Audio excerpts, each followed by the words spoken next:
Esto es Vivir para Florecer, un podcast para conectar con todo tu potencial, poder y sabiduría interior a través de las herramientas de la psicología positiva, el coaching y los mejores libros.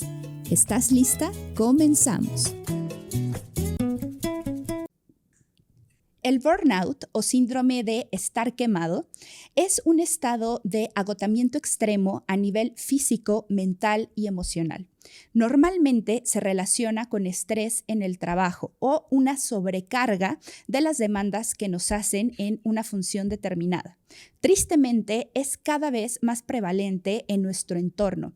México ocupa el primer lugar de la OCDE en estrés laboral.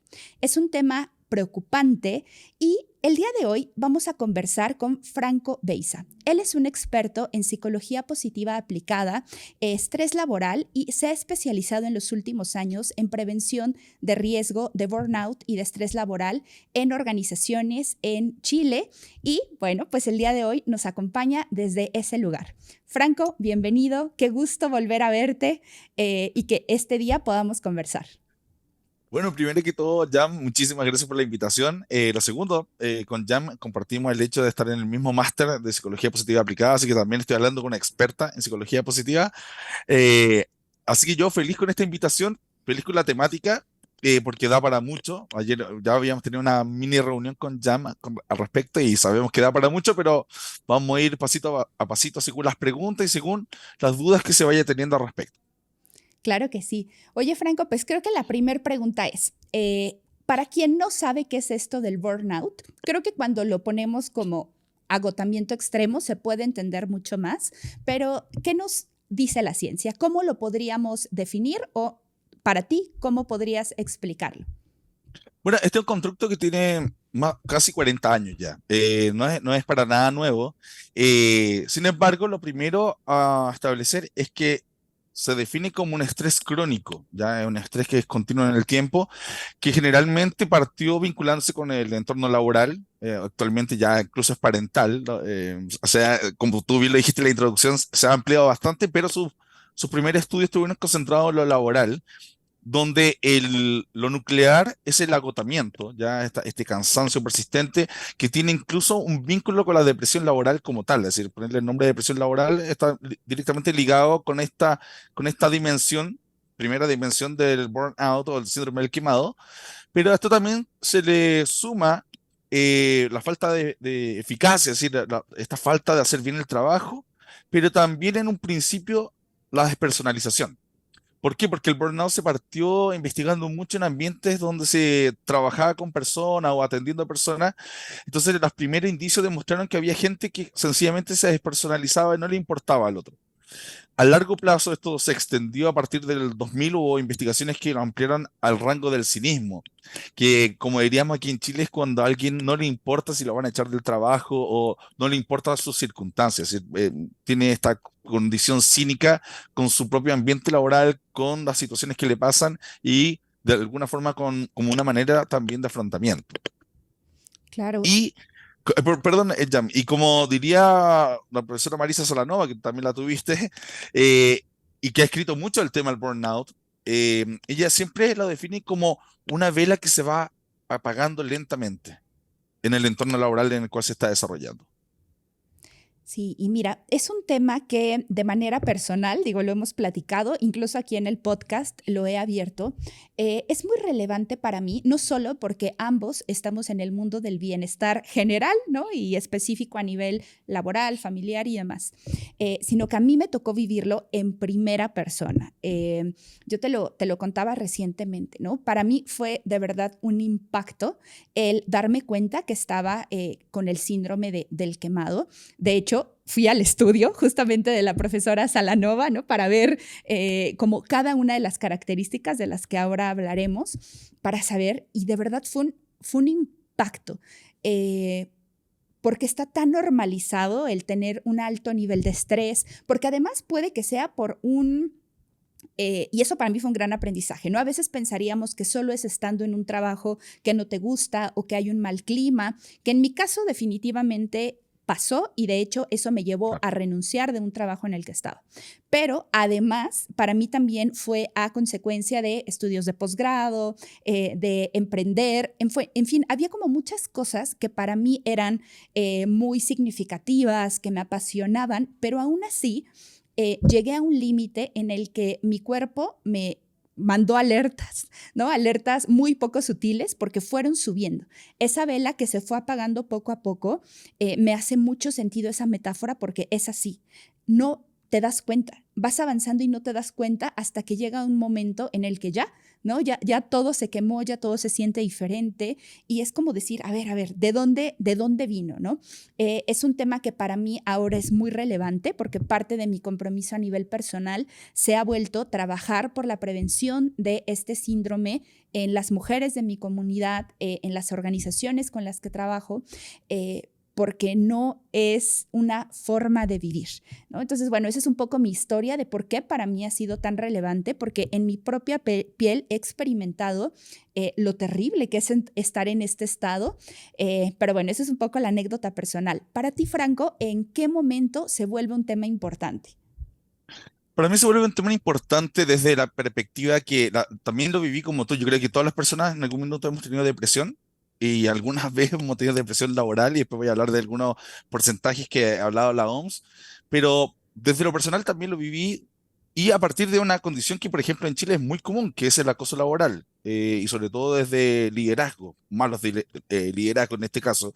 Y en ese sentido lo viví desde esa mecánica del agotamiento, de esta como falta de ganas de llegar a trabajar, de sentir de que era poco eficaz a pesar de los esfuerzos que hacía.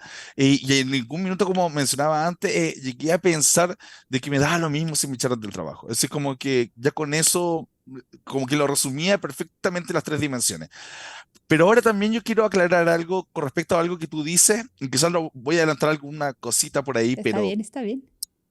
eh, ¿qué pasa con lo que tú mencionas de tu situación? Eh, Hay gente que por afrontamiento, porque está teniendo una mala situación, una experiencia negativa, se llena de otras cosas, de otros recursos, de intentar colocar sentido en otras actividades, lo cual hace que aumente la cantidad de actividades que está realizando y pareciera que todo eso trabaja conjuntamente para que se genere este síndrome del quemado. Sin embargo, y el otro día lo conversamos contigo, Jan, no hay que demonizar el estrés. No, Hay no, claro. un nivel de estrés que es bastante óptimo. Y que te permite, por ejemplo, cuando estás haciendo una presentación, tener un grado de ese estrés y que te permita prestar atención a cómo te estás desenvolviendo, ¿cierto? Disfrutando. Lo mencionábamos también en el enamoramiento. Cuando uno está enamorado, genera más cortisol, genera un grado de estrés, la boca se reseca, uno siente mariposa en el estómago, ¿cierto? Hay un montón de condiciones que en parte el cortisol y que es una de las hormonas del estrés, ¿cierto? De alguna forma te permiten descubrir de que hay un apego con esa persona, ¿cierto? Que hay una etapa de enamoramiento. Entonces, en esos casos el estrés funciona muy bien. Ahora, ¿qué pasa? Que como volvíamos al comienzo, este estrés crónico, probablemente lo que a ti te desató mucho más, y bueno, y le fuiste sumando actividades para intentar afrontar y al final consumiste tu agenda, pero sin embargo, este estrés que enfrenta a una situación negativa se le denomina distrés. Y ese distrés lo que genera al final de cuentas exceso de cortisol, que puede terminar dañando tejido muscular, el miocardio, incluso afectando Claro. a nivel del cerebro. Entonces, es sumamente riesgoso que la gente esté con un estrés crónico constante. Y es la base sencillamente del burnout. Y como decía, el burnout está muy conectado con la depresión laboral. Entonces, sin duda que la temática en sí per se, y que tú mismo la viviste, la somatizaste de alguna forma, hay que abordarla para cualquier persona. Es decir, si ya la persona empieza a sentir todas estas cosas de falta de respiración, o que se pueda estar desmayando a rato, Claro. o que le sube las manos y que no tenga control, todo eso es como reacciones del estrés que se producen a nivel fisiológico, hay que prestarle gran atención. Y yo creo que eso es algo sumamente relevante. Y otra cosa que también es muy relevante tener en consideración, que existen de repente otras nomenclaturas para riesgos psicolaborales. Y por ejemplo, el tecnoestrés, que es decir, que me pongan una nueva tecnología que tengo que afrontar y no la sepa utilizar bien y la impuso una empresa, por ejemplo. Eso también me puede generar un estrés crónico a largo plazo y terminaría en síndrome del burnout. un acoso laboral de una mala jefatura que establecía a largo plazo que la persona tiene que estar enfrentando esta situación de estrés constantemente, bueno, a largo plazo también genera burnout. Y pareciera ser que todos los caminos de alguna forma negativos dentro de factores de riesgo psicosocial y de riesgo psicosocial, que al final de cuentas es la, entre comillas, esta prevalencia absoluta de que pueda uno sufrir de esto, están vinculados con este fin último que es el estrés crónico y finalmente el quemarse. Y a ver, aquí creo que hay dos cosas que vamos a analizar de manera detenida porque creo que lo ameritan. Lo Exacto. primero es, a ver, para una persona que quiera saber, bueno, ¿puedo estar ahí o no puedo estar ahí? Algo que es importante saber es que se puede presentar en tres dimensiones. Yo les contaba mi Exacto. experiencia y en mi caso fue algo muy físico. O sea, yo tenía una desregulación a nivel físico, me desmayé, desarrollé gastritis, me escribían algunas personas del trabajo y sentía taquicardia. O sea, era una cuestión muy, muy física.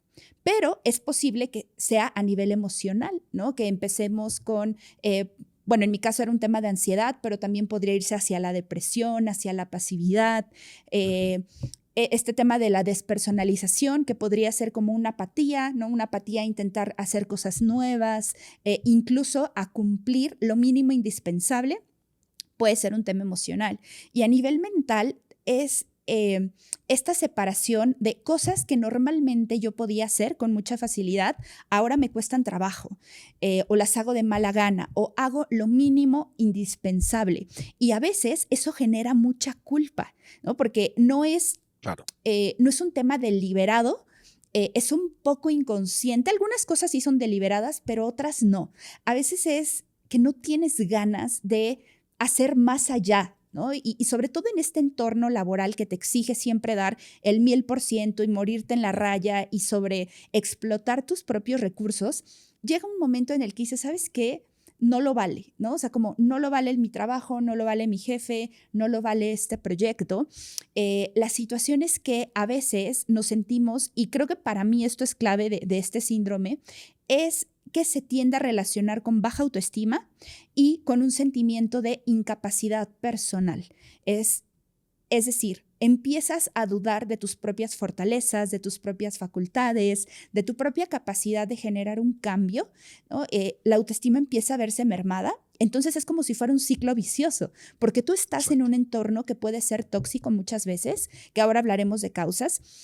Tú sabes que no estás en un lugar en el que deberías estar, pero al mismo Claro. tiempo te sientes inseguro o incapacitado de hacer algo nuevo. Es como si no tuvieras fuerzas suficientes para enfrentarte a algo nuevo, porque partes desde una base de agotamiento muy profundo. Entonces, Exacto. bueno, ¿qué opinas de esto, Franco? No, sí, estoy sumamente de acuerdo. Hay un tema de desesperanza total. Es decir, hay Justo es eso. gente que de alguna forma ya comienza a ver su trabajo como algo que no, en lo cual no tiene ninguna capacidad de poder generar un cambio desde lo personal.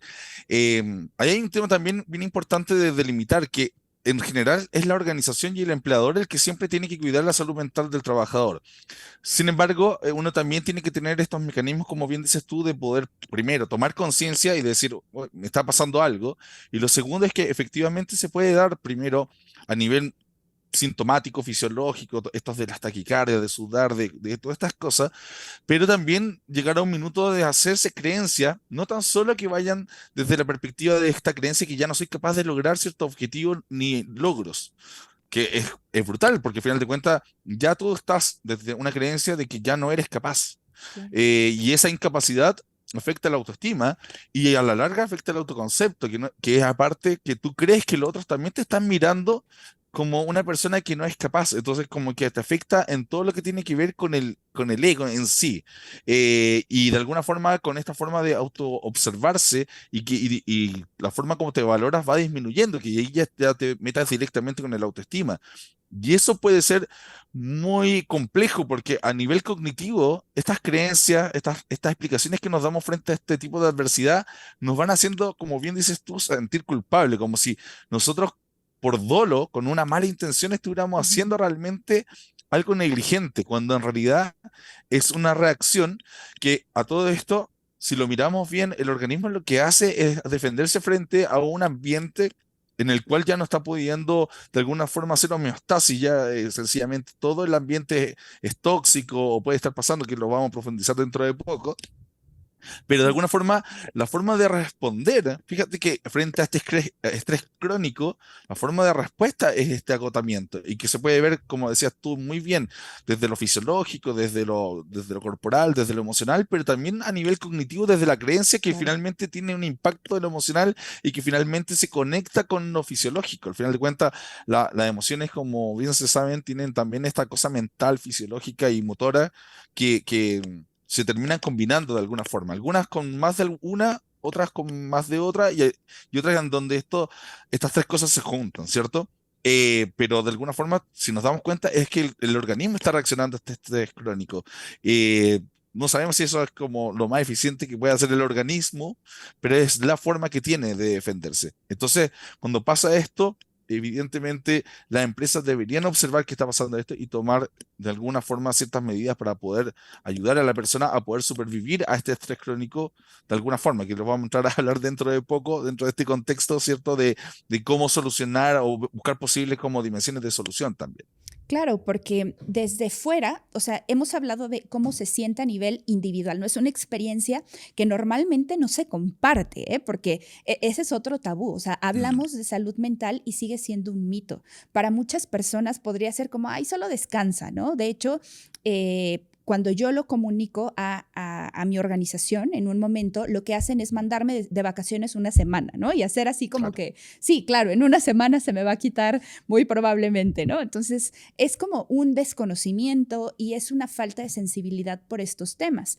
Y cuando lo vemos con perspectiva y desde fuera, lo que vemos son colaboradores que están desenganchados de su trabajo, sin motivación, que van como en piloto automático, y algo que es muy habitual es que tanto el liderazgo como las empresas pueden centrarse en aquellas personas que sí muestran motivación, que sí muestran empuje, que sí se les ve llena de energía, y es como si fuéramos relegando, ¿no? Aquí en México pasa mucho, por ejemplo, en el sector público, en gobierno, que es como, Sí. bueno, personas que ya vemos como con apatía y que ya no se les da ninguna clase de intervención cuando son precisamente quienes más lo necesitan, porque ahora lo profundizaremos, pero no solo tiene afectaciones a nivel individual, familiar, de pareja, sino que también impacta directamente en la productividad y en la rentabilidad de una organización. Las organizaciones están compuestas por personas y podría parecer una obviedad, pero es una obviedad que se olvida, ¿no? Cuando tenemos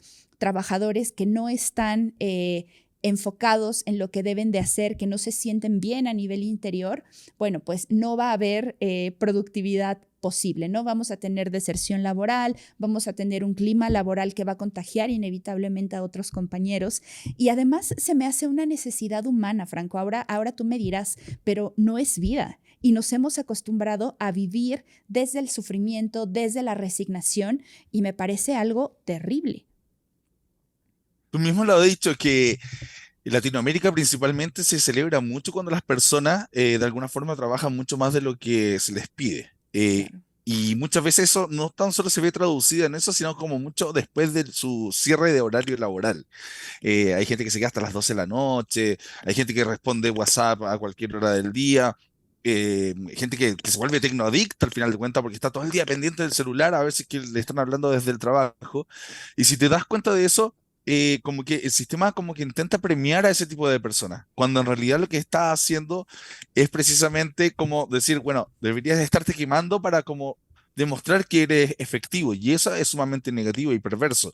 Y por eso es que este tipo primero, y agradecer el podcast y agradecer a Jam que trae estos temas a colación y que la gente que nos pueda estar escuchando se dé cuenta de que en realidad uno también tiene que partir y tomar precauciones y ir a la empresa a decir, oye, esto no es normal que mi jefatura premia al que se queda hasta las 12 de la noche.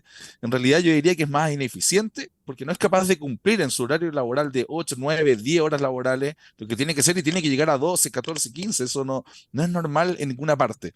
E incluso en el mundo más anglosajón, el pasarse mucho más allá de la hora de trabajo es muy mal mirado. En Alemania, extremadamente mal mirado. Es decir, que si tú no cumpliste tu trabajo en el horario que te corresponde, es pésimo. Eres una persona con mucho más compromiso si lo cumples en tu horario laboral específico. Pero en Latinoamérica no, es como, oye, mira, este tipo sigue hasta las 12 de la noche. Miren, todos sean como Franco, por favor, porque Franco se queda todos los días hasta Claro. las 12 y eso es lo que se premia. Y si te das cuenta, el que no está en eso se empieza a estresar también, porque dice, oh, no estoy a la altura, y quieren que yo no pueda conciliar mi vida laboral y de alguna forma de vida personal o familiar, y eso, ya ese tipo de, lo que tú decías del aspecto mental, ya me empieza a generar algún grado de estrés. Lo otro que ya habíamos conversado en algún minuto con respecto a este tema del burnout y también de toda esta cosa de cómo premiar a la gente que se queda hasta más tarde, de alguna forma tiene que ver con esto de que la persona no alcanza a recuperarse. Y cuando la Justo. gente, como lo que te mandaron a hacer a ti, de tomarte una semana, con una semana tú no te vas a recuperar de un mal liderazgo, por ejemplo.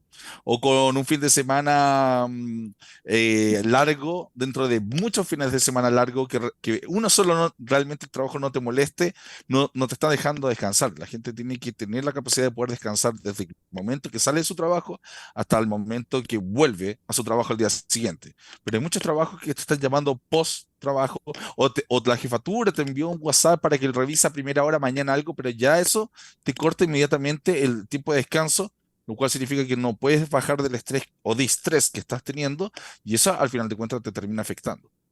Y justamente esa era mi segunda pregunta. Empezar a hablar, ya hablamos un poco de cómo se siente, pero qué lo causa, ¿no? Creo que una de las cosas claves que acabas de mencionar es falta de tiempos de descanso y de recuperación.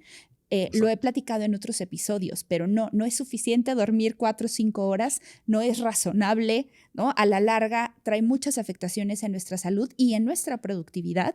Y no es lo mismo no solo no dormir, sino el tema de recuperación a nivel física, mental, es decir, qué tiempo pasamos en actividades diferentes a nuestro trabajo, qué tiempo pasamos en la naturaleza, qué tiempo compartimos con las personas de nuestra vida y qué tanto vivimos en congruencia con nuestras prioridades, porque en ocasiones, en sesiones individuales, talleres y demás, siempre le pregunto a la gente, bueno, ¿cuáles son las prioridades para ti?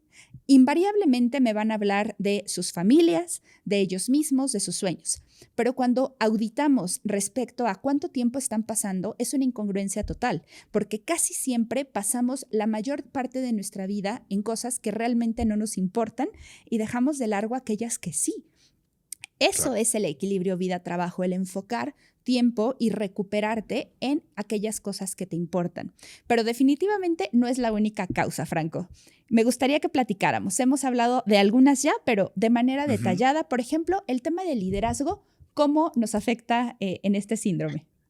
Yo creo que uno de los, y van por dos lados, ¿ah? Por dos caminos, que esto ya es lo más terrible de todo. Tú puedes tener un mal líder porque es un líder que no toma decisiones. Los líderes en general no solo influencian y te ayudan a poner una perspectiva, una mirada hacia dónde hay que ir en un objetivo, sino que los líderes también proveen de recursos. Hay líderes que cuando son ausentes, son muy transaccionales, o tú sabes que te van a castigar o te van a premiar según cuál sea el rendimiento, o por ejemplo, otros líderes sencillamente no aparecen nunca, que son los laissez-faire, que no existen, y de alguna forma eso termina afectando a largo plazo a la persona porque se da cuenta que de alguna forma este líder no logra realmente entregar los recursos que esa persona necesita. O por lo menos prestar un feedback que sea realmente bueno y no solo desde la crítica. Normalmente como a nadie le enseñan a ser líder y alguien llega a un puesto de jefatura, lo primero que se fija en criticar más que en tratar de hacer una crítica constructiva, en realidad crítica en negativo y no constructivamente, y no por el objeto mismo de lo cual se tiene que hablar, ¿eh? Sino que van hacia lo personalizado. Es como, Jam, tú siempre, es que lo que pasa es que tú siempre haces eso. Entonces, ya esa crítica también te marca y te afecta desde la autoestima y el autoconcepto que ya lo habíamos mencionado anteriormente. Cuando en realidad, si yo cometí un error en una tarea específica, bueno, hablamos qué pasó en esa situación en específica y damos un feedback que sea específico a la circunstancia y vemos posibilidades de mejora. Cuando ese tipo de liderazgo funciona de esa manera, generalmente termina afectando de todas formas el clima laboral. Ahora, cuando sencillamente el liderazgo es autoritario y despótico de alguna forma, lo que va a afectar es al 80% del clima laboral. Es Claro. decir, los líderes en general está demostrado que afectan en un 80%.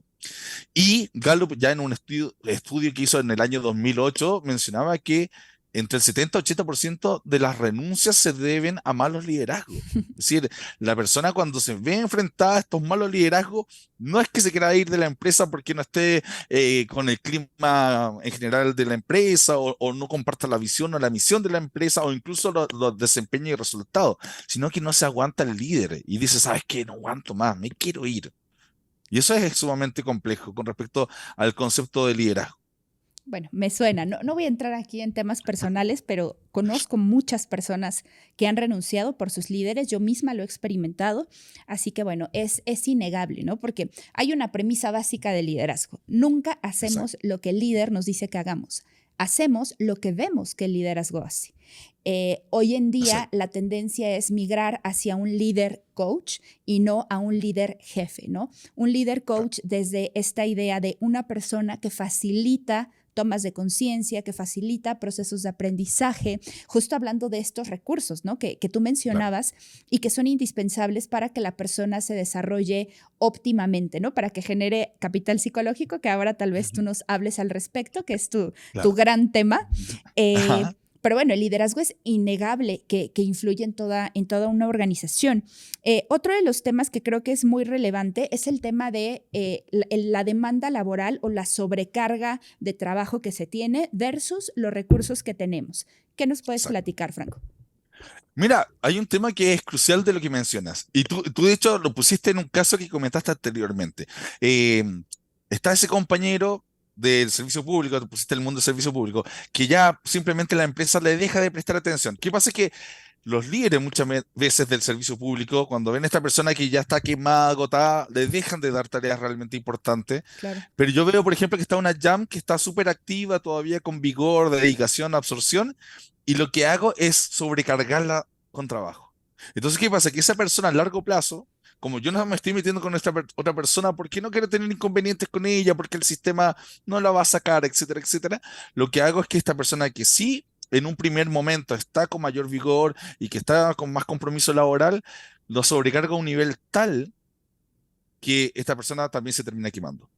Entonces nos empezamos a dar cuenta que hay un efecto dominó, que al final de cuentas por no tomar decisiones que hay que tomar, ya sea en el mundo privado o público, muchas veces terminamos sobrecargando a otras personas porque ya tenemos el recurso más importante, que es este recurso de la persona. Es decir, perdí un recurso por este lado, que fue esta persona que se quemó, que estaba teniendo absentismo, porque es un puesto que rota mucho y constantemente la gente está renunciando, pero tengo los mismos de siempre con mayor carga laboral. Y eso puede ser muy complejo.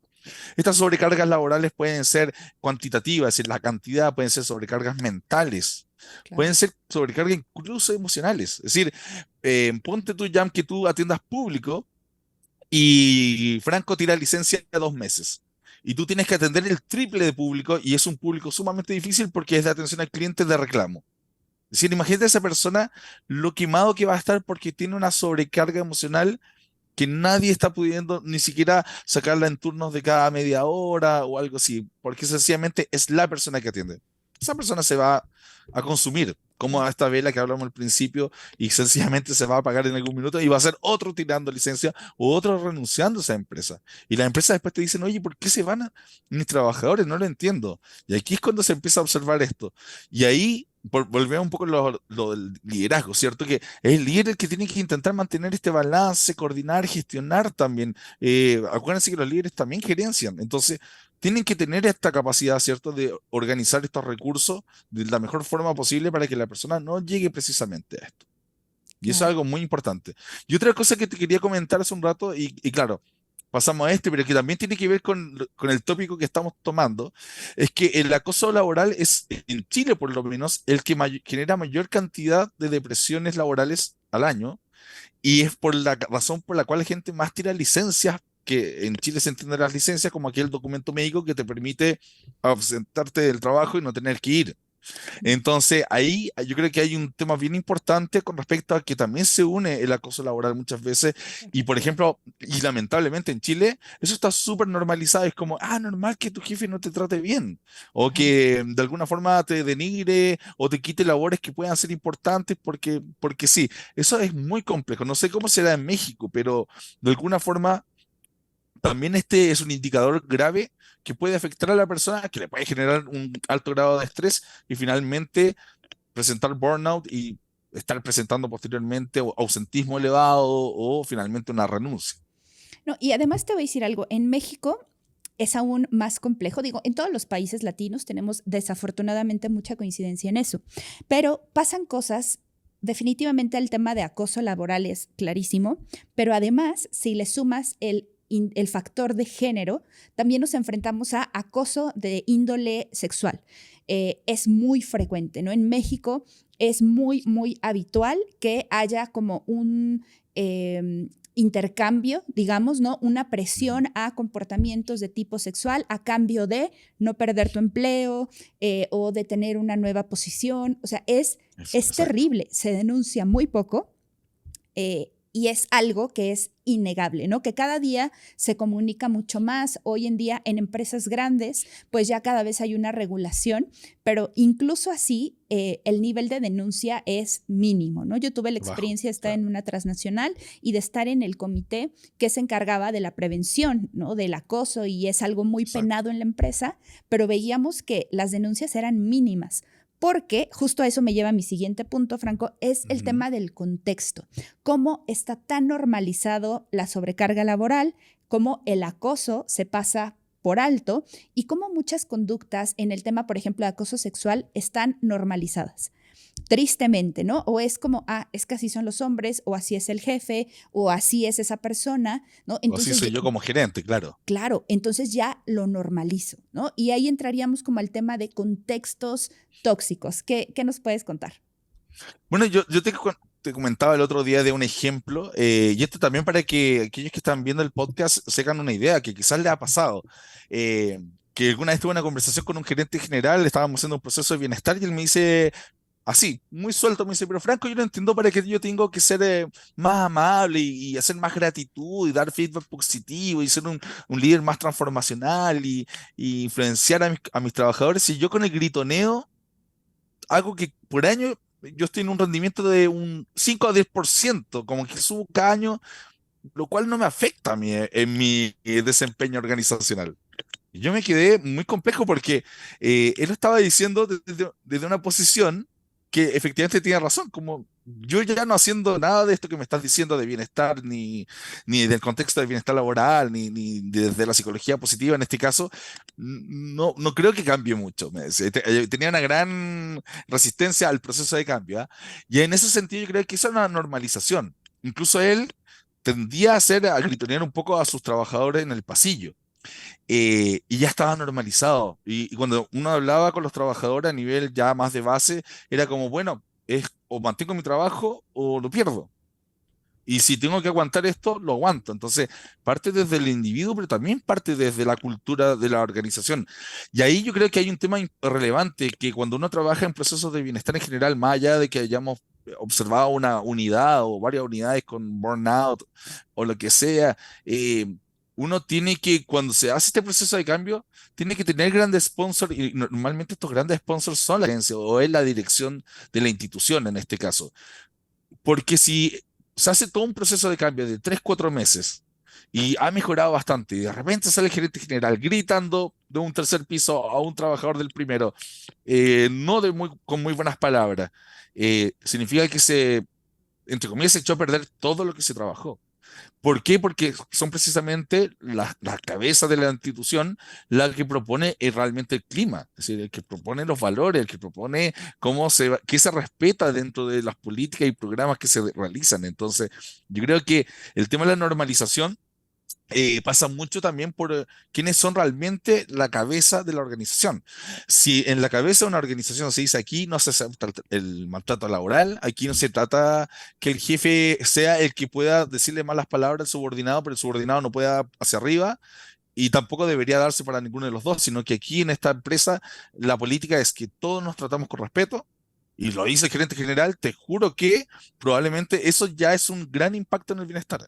Pero para eso tiene que partir por quiénes son los que realmente están en la cabeza, son quien pone los valores, la misión, la visión, y al final de cuentas, cosas que van a ser tangibles, pero las intangibles muchas veces son comportamentales.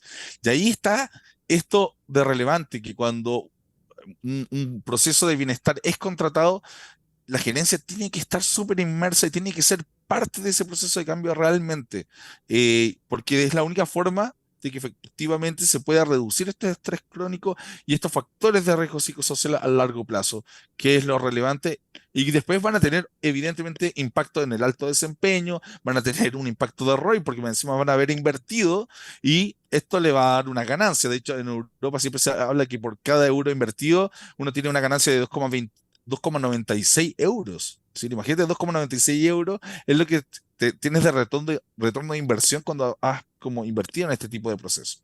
Entonces, eso es muy interesante para tenerlo en consideración y creo que si las empresas se lo empiezan a tomar en serio, van a tener un buen impacto y le va a servir bastante. Y creo que ese es un mensaje serio, ¿no? Porque, vaya, estamos en países latinos que están empezando a abrirse. Hay gente que lo hace desde hace mucho tiempo, pero realmente, o sea, incluso psicología positiva, pues bueno, sabemos que es muy reciente la intervención que se ha hecho, ¿no? En países europeos, nosotros nos formamos en España, pues bueno, son países que ya tienen mucha más apertura, que ya hacen investigación, que hay políticas no solamente empresariales, sino también gubernamentales, que se está trabajando mucho por el bienestar integral de las personas. Pero en nuestros países la realidad es que no todas las empresas todavía tienen apertura, no todos los líderes tienen apertura. Es muy bueno el ejemplo que nos pones porque eso pasa, ¿no? Es una pregunta Claro, legítima. Si yo estoy llegando a mis metas, si la presión cada vez es más grande y la gente la voy como quemando, quemando, quemando, a veces la solución es, bueno, ya está quemado, salte, porque hay 300 detrás de ti que van a llegar a ocupar tu posición. Y claro. desafortunadamente vivimos en ese contexto, ¿no? Entonces, bueno, esto también es una llamada de atención para las personas de recursos humanos, dentro de la organización, tomadores de decisiones que estén, porque muchos de ellos estoy segura que no saben cómo está realmente, no ha habido un diagnóstico real de cómo está su gente, porque a veces la cultura Exacto. no permite que se diga la verdad, ¿no? A mí me pasaba mucho que veíamos un diagnóstico en la empresa en la que estaba y todo el mundo ponía que era maravilloso todo. Y cuando veías la realidad, yo decía, es que, o sea, esto no es un Claro, diagnóstico bien hecho, porque culturalmente no está bien visto decir la verdad. Entonces, bueno, exacto. estas son como de las complejidades. Y entonces, Franco, ya dijimos qué es, qué lo causa. Ujú. Vamos a entrar a las soluciones porque eso también nos tomará algo, ¿no? Ayer Sí, platicábamos que creo que el nivel de solución que podríamos ofrecer va a tres niveles, desde lo individual, claro, obviamente a nivel empresarial, que es muy importante, y exacto. finalmente un tema colectivo de política pública. ¿Te gustaría empezar con el tema individual? ¿Qué podemos recomendar desde el individual para una persona que se identifica que está en este síndrome? Esto lo voy a recomendar tanto para quien está escuchando ahora y que no precisamente es del mundo de recursos humanos y lo quiere aplicar para sí mismo. De alguna forma hay mecanismos, o si ya ha tirado licencia y está trabajando con alguien a nivel más clínico, bueno, lo puede abordar desde lo que vamos a comentar. Y lo primero es que se pueden hacer lo que se denomina como técnicas cognitivas, es decir, que tomar estos pensamientos frente a adversidades que pueden estar ocurriendo en el ambiente laboral y como chequear esas creencias. Porque también las personas a veces tienden a sobrepotenciar aquello o catastrofizar o desesperanzarse a partir de las creencias que tienen. Y de alguna forma puede ser que todavía la cosa todavía no esté tan compleja. Ahí también hay que tener cierto cuidado de que, por ejemplo, las personas con rasgos de personalidad que son más neuróticas pueden tener pensamientos más obsesivos y a la larga podrían generar un estrés mayor de lo que realmente está digamos, sucediendo en su entorno laboral. Quizá tiene un estrés crónico, pero que se está produciendo más allá de su entorno real por creencia. Y eso también hay que tener cuidado. Sobre todo cuando uno ve a ese compañerito que es un poquito más nervioso de lo normal, que todos dicen, oh, es que está nerviosito. Sería que tiene un rasgo de personalidad más neurótico. Normalmente, para que se escuche bonito, se le dice estabilidad emocional, pero estaría justamente para este otro lado y ahí hay que cuidarse. Es decir, y eso se puede tratar con justamente estos tratamientos que tienen que ver con el lado más cognitivo.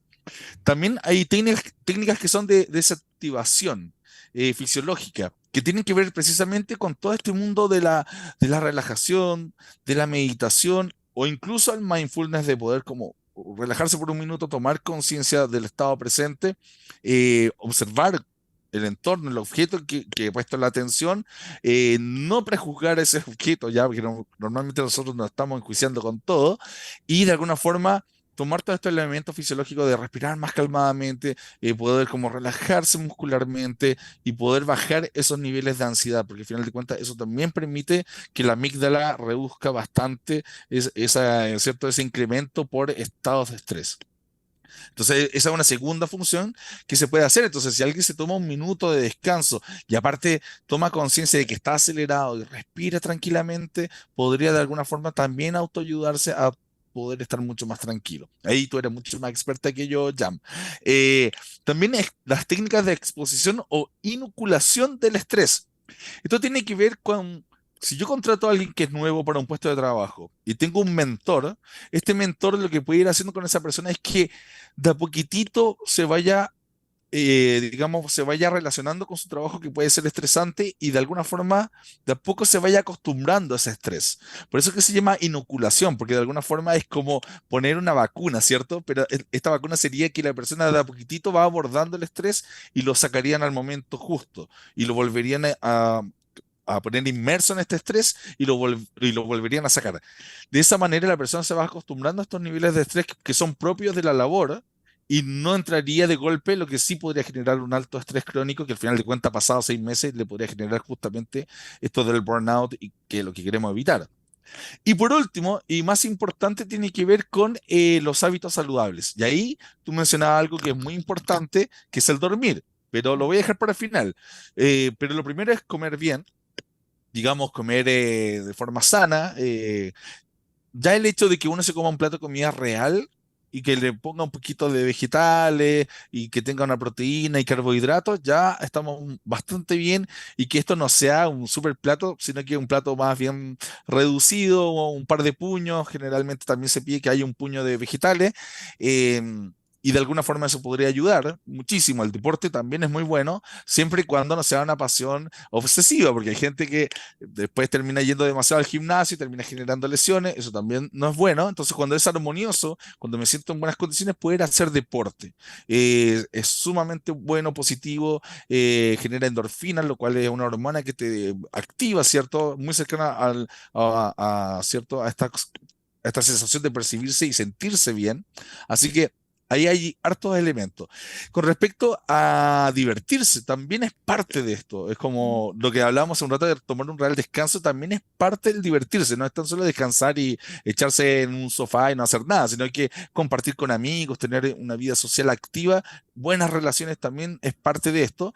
Y por último, que aquí sí hago un nexo complejo, porque uno debería dormir bien, uno debería dormir aproximadamente de 7 a 8 horas, que es como lo reconfortante. Ya dormir 5 horas es un poco complejo.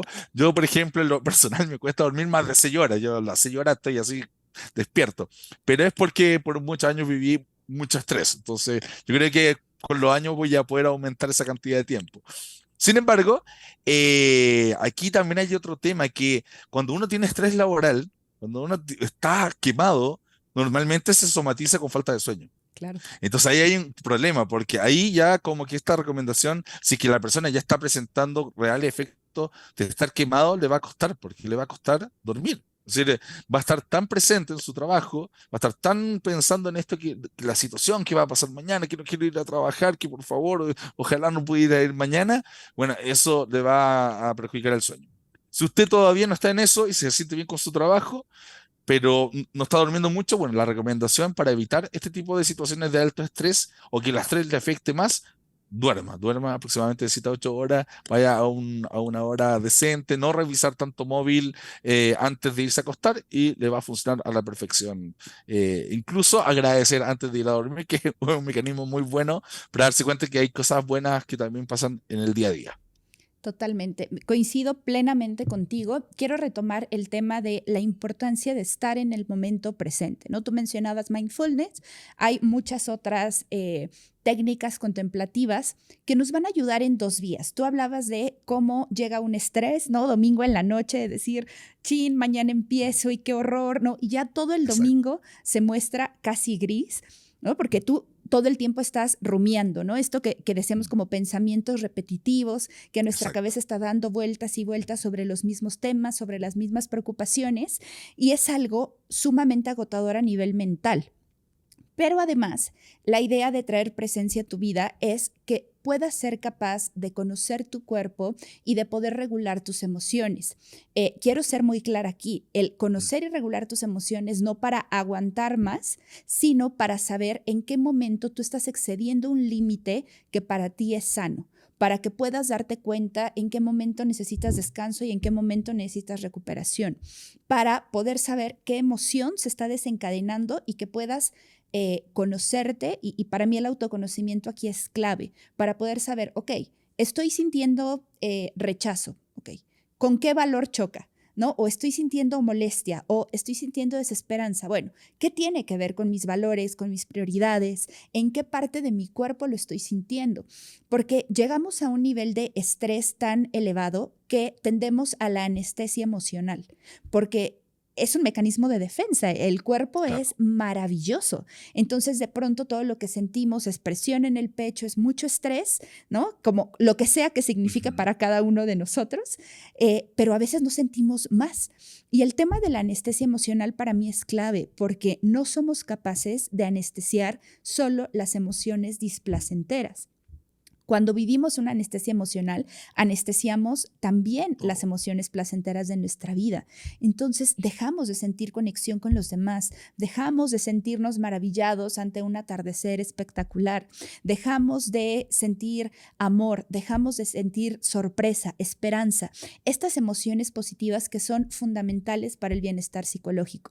Entonces, cuando nos damos cuenta que estamos ahí a través de todo lo que nos dijo Franco, tomar conciencia de qué nos pasa, generar un plan de hábitos saludables que sean sostenibles en el tiempo y no es inmediato, implica tiempo y para mí fue una gran lección de vida el ser paciente y saber que entras en un periodo de recuperación.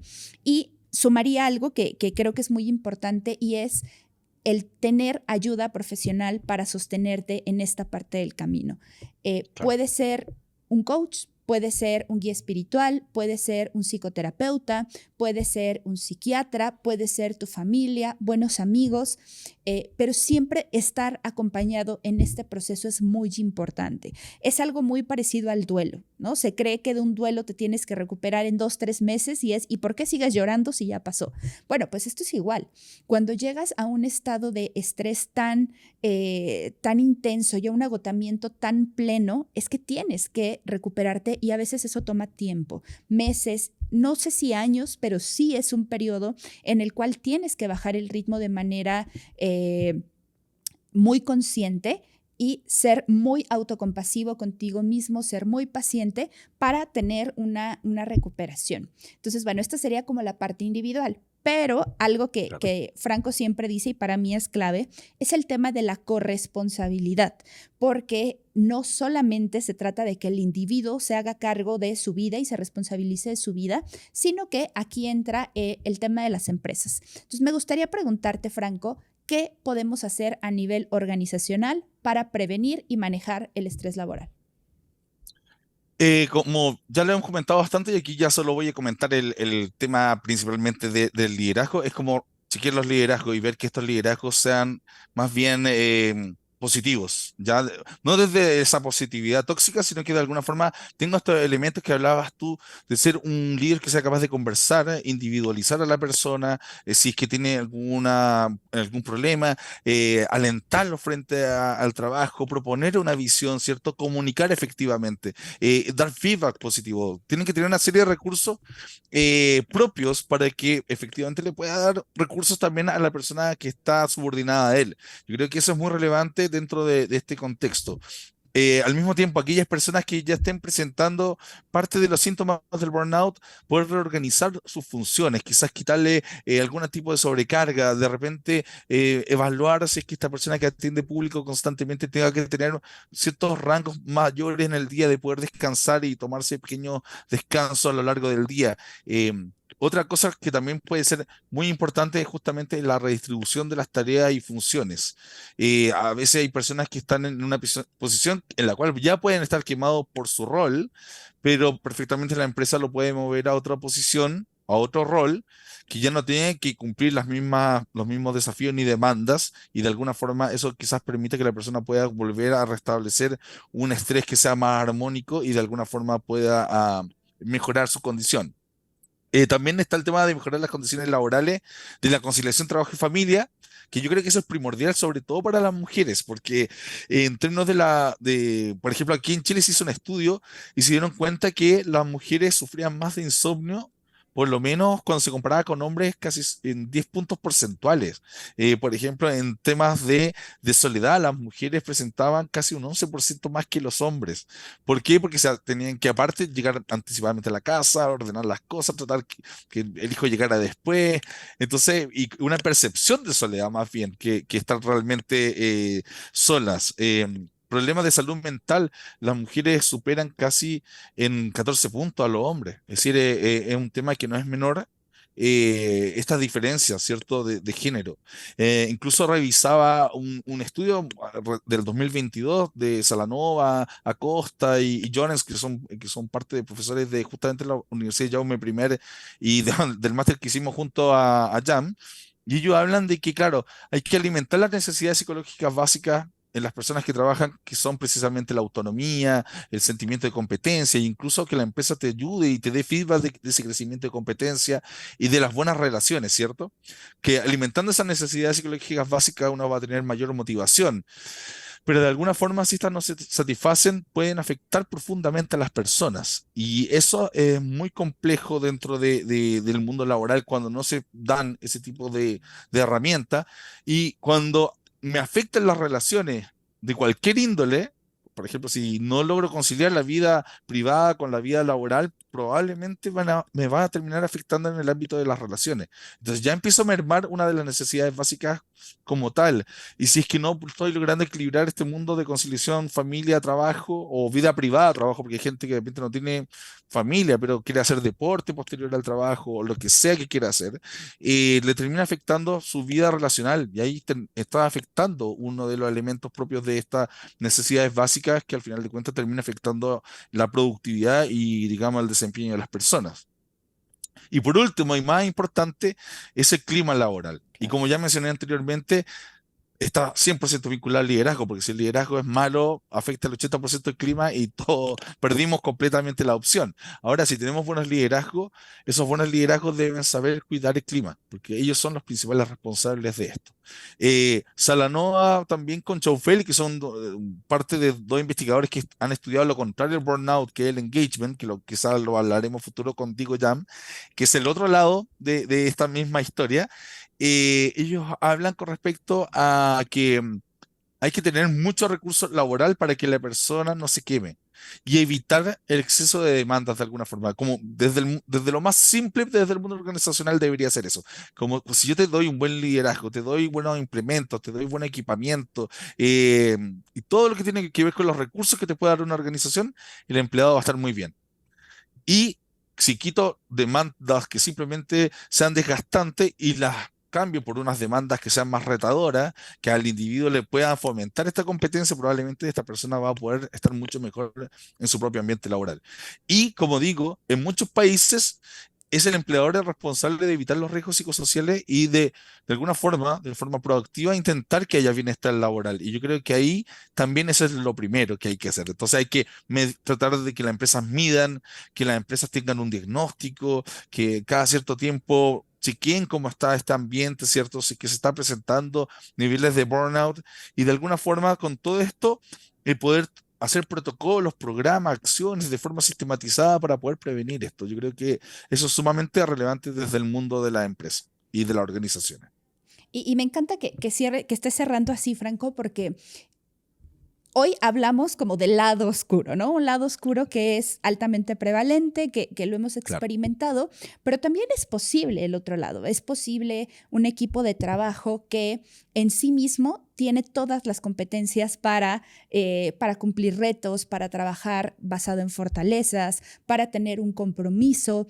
Cuando hay exacto. una congruencia entre los objetivos individuales y los objetivos de la organización, porque también a través del trabajo podemos cumplir y conectar con nuestro sentido de vida, y nuestro sentido de vida es uno de los elementos que conforman el bienestar subjetivo, que nos dan felicidad, pues, ¿no? A través del trabajo podemos experimentar emociones positivas, podemos tener relaciones fuertes, en fin, pasamos la mayoría de los adultos por lo menos un 60% de nuestro tiempo conectados con una actividad laboral.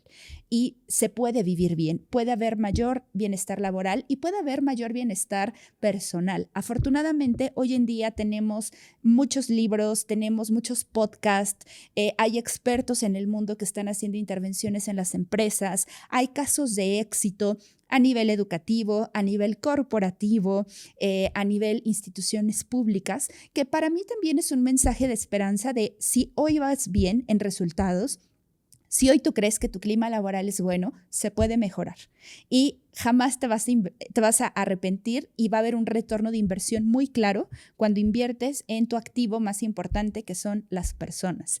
Y a nivel individual, siempre vas a tener un retorno de conocerte, de cuidarte y de vivir alineado con tus fortalezas y con lo mejor que tienes, ¿no? Porque pues somos seres perfectos que venimos dotados de demasiados elementos que nos facilitan en la vida. Para mí el gran problema es que nos estandarizan, ¿no? Nos quieren poner como en la misma caja y no, todos somos diferentes. Y conocer en qué somos diferentes y cómo puedes sacar partido, pues es algo que también va a impactar muchísimo tu bienestar, y que eso es pues el otro lado, ¿no? Del burnout, ¿no? Entonces, pues bueno, cerrar un poco con este mensaje de esperanza de si tú estás en agotamiento extremo, tranquila, tranquilo, porque es posible recuperarse, es posible volver a conectar con un trabajo que te apasione, con actividades que te llenen de sentido, y eso no quiere decir que no vas a estar en riesgo nuevamente, ¿no? Porque el entorno influye mucho, porque los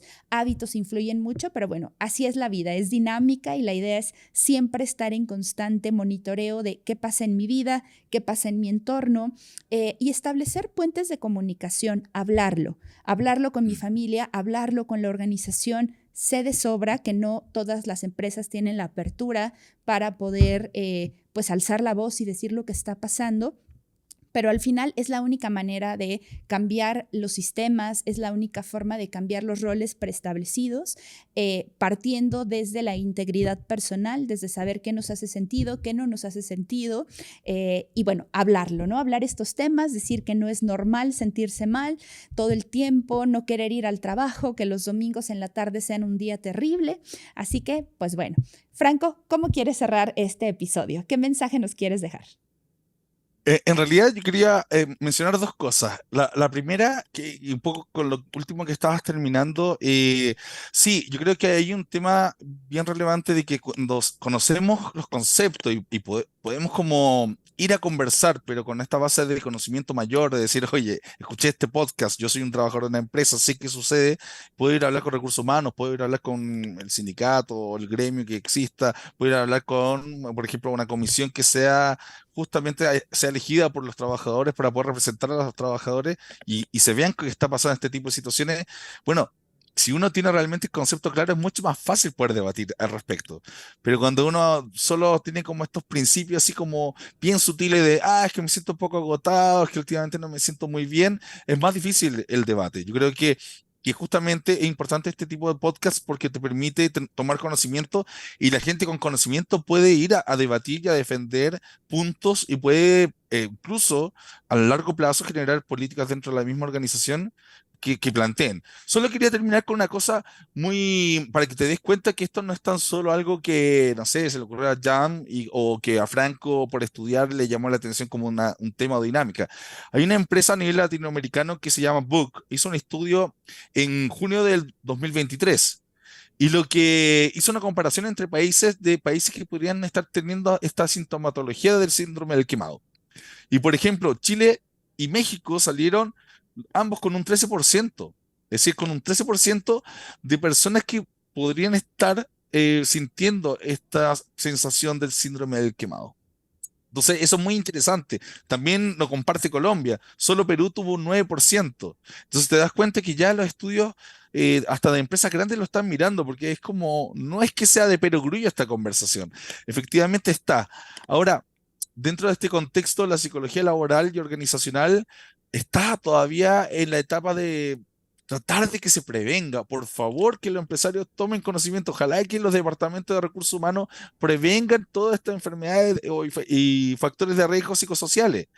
Y por el otro lado, la psicología positiva está como, bueno, investiguemos qué es lo que funciona efectivamente bien en las empresas, qué genera alto desempeño, qué hace que un trabajador feliz sea más productivo. Entonces, creo que estos dos mundos en algún minuto tienen que entrar a conversar y a unir fuerzas, porque al final de cuentas el meollo último es el bienestar de las personas. Entonces, ponerse como desde ambientes distintos, yo de hecho tengo formación de ambos lados, ¿ah? Pero me da risa porque a veces escribo más como desde el mundo de la prevención, ¿cierto?, de riesgos psicosociales, pero si meto un contenido de psicología positiva, como que se pone nerviosito acá y por el otro lado lo mismo. Yo creo que estos mundos tienen que hablar, aquellos que estén investigando de qué es lo que funciona bien y óptimo en las organizaciones y en las personas, tienen que poner a disposición las investigaciones para que se conecte precisamente con este otro mundo que se preocupa de la prevención de riesgos psicosociales, de salud ocupacional y que puedan hacer este match y de alguna forma como plantear cada vez intervenciones que tengan más peso científico, investigaciones que puedan ser mucho más longitudinales, con potencia mayor de población, de gente que se investigue, quizás incluso hacerlo a niveles de diferentes culturas, para que cuando tengamos una herramienta desde el mundo más bien de la ciencia, ¿cierto? De estudio, aquellos que trabajamos precisamente con el bienestar, podamos tener algo que esté, pero sumamente demostrado. Y no que saquen estudios por estudio y que uno empiece a criticar al otro y se forma ese tipo de situaciones que en realidad tipo de conversaciones que se quedan en lo académico cuando esto hay que bajarlo a la gente. ¿Sí? Aquí Jam y yo, en mi caso yo como Franco, estamos para trabajar para el bienestar de la gente y entre mejor son los estudios y más fundamentos nos dan, podemos ir a una empresa y no tan solo llegar a hacer una prevención de riesgo psicosocial, sino que podemos traer no solo el bienestar para el trabajador, sino que salud para la empresa. Yo creo que si la empresa lo empiezan a ver de esa manera y ven después que hay mayor satisfacción laboral, mejor desempeño, desempeño extra-rol, intra-rol, mayor compromiso con la sociedad, le aumenta hasta la responsabilidad social empresarial, se le dispara incluso los índices que pudiesen ser, digamos, los números que tanto le importa a la empresa. Bueno, yo creo que ahí hay un tema que es bien importante, y que a largo plazo, si que se tomara conciencia de todas las partes, nos vamos a dar cuenta que todos nos estamos beneficiando. Ay, Franco, pues qué alegría poder coincidir contigo después de Me vernos alegro. todas las semanas y de platicar en el máster. Pues bueno, es increíble volver a compartir estos espacios, ¿no? Ayer lo platicábamos con otra de nuestras amigas, con Viviana, pues estamos en este Ya para. camino, nos vamos acompañando, ¿no? Somos también un grupo de personas cada vez más nutrido que quiere trabajar por estos temas y qué delicia compartir contigo, de verdad, te lo agradezco infinitamente. Muchas gracias. Jam. Y oye, una cosa bien importante, la gente que quiera saber de estos temas, yo generalmente publico tanto en LinkedIn bastante de estos temas como también en Instagram. En Instagram estoy como bien francos, porque hago juego con mi nombre, y entonces, para hacerlo sencillo, siempre publico cosas que tienen que ver o con la organización o a nivel individual de bienestar, y después pongo así, hablemos, seamos bien francos. Entonces, para que se acuerden, bien francos por Instagram, y en LinkedIn LinkedIn, me van sí. a conocer por el nombre completo, que es Franco Andrés Beiza Silva, que es mi nombre completo.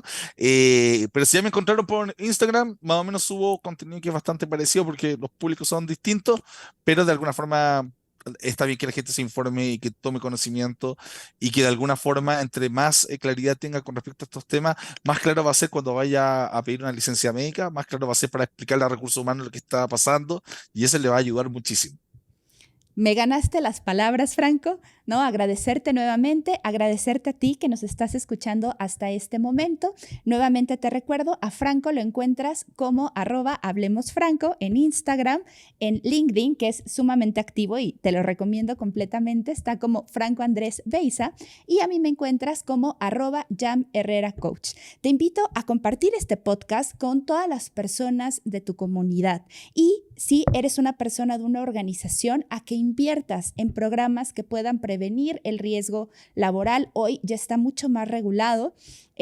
Créeme que es una intervención que va a traer un retorno directo a la organización y que vas a contribuir a un mundo con mayor bienestar. Nos vemos en el próximo episodio y recuerda que la vida no solo se trata de sobrevivir, también hay que prosperar y florecer. Hasta el próximo.